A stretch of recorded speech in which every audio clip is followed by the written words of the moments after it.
This Education Policy Review Commission commenced work on the 7th of May 2021, but unfortunately the COVID-19 lockdown affected their initial plan for work. Therefore, that explains why they are meeting you for the first time slightly over a year since their work began. As I mentioned to you in my letter, the colonial government had established some 5 commissions of education review in the same period like we have had the Kajubi government white paper, 30 years.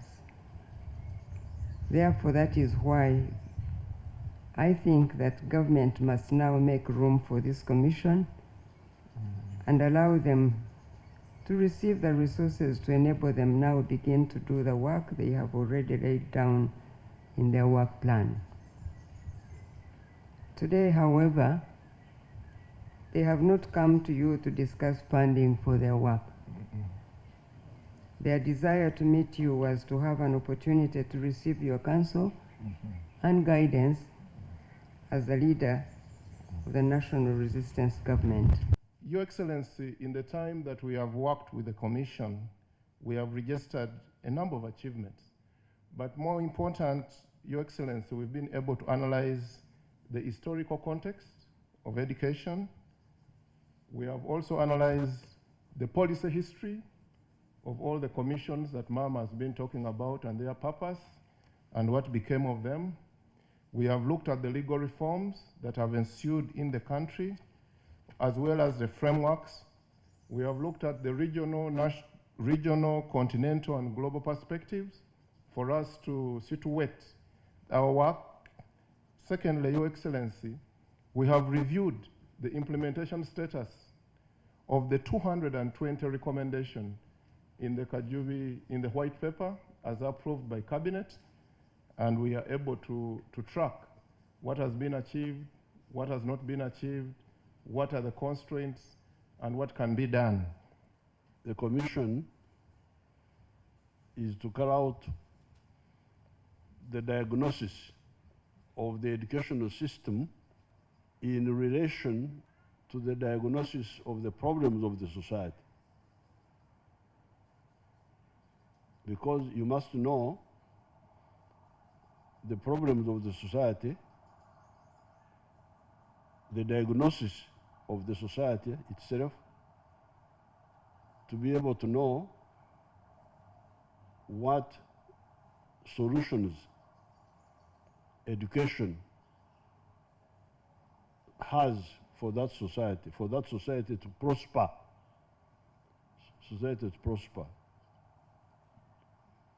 Now, when I think about the problems of Uganda and Africa,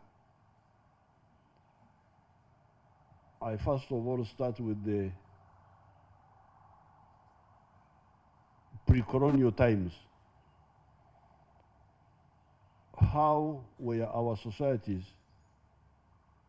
in the pre-colonial times?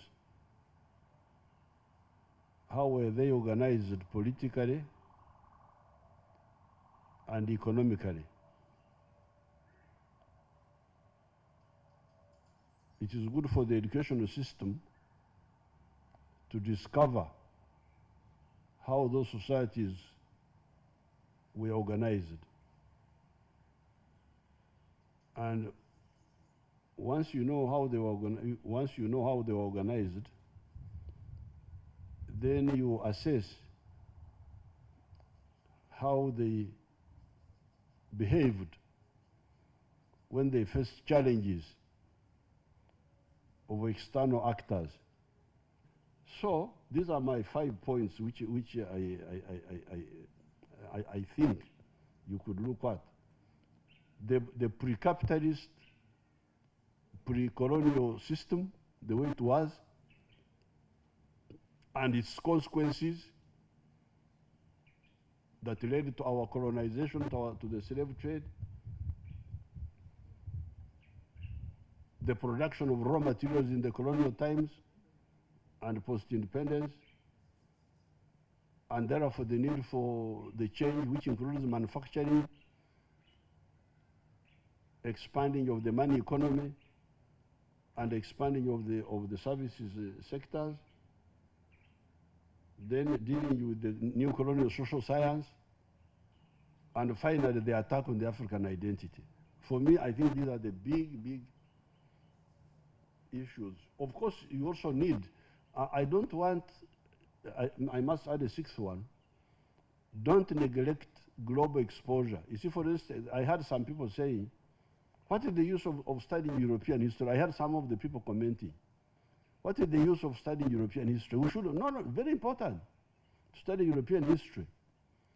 Because when you know about the world, it's like a laboratory. You can trace how a society evolved. Like me, I actually benefit from my big knowledge of European history. So my question is, but my quarrel now with my people is, why don't you copy the good things that happened in Europe and bring them here? Why don't you? Why do you know that England in 1400 was really a pre-capitalist society, or France? But by the time you come to 1789, the society had metamorphosed.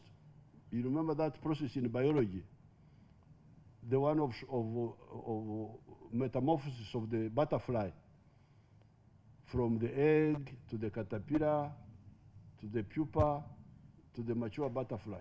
Society also metamorphoses. The problem is here is that ours is not metamorphosing. A peasant is producing another peasant. We are perpetuating underdevelopment. Omunacharo, kuzaro munacharo. But if you study European society, you will see that in the last 600 years, those European societies have metamorphosed. While we here have, in a way, regressed.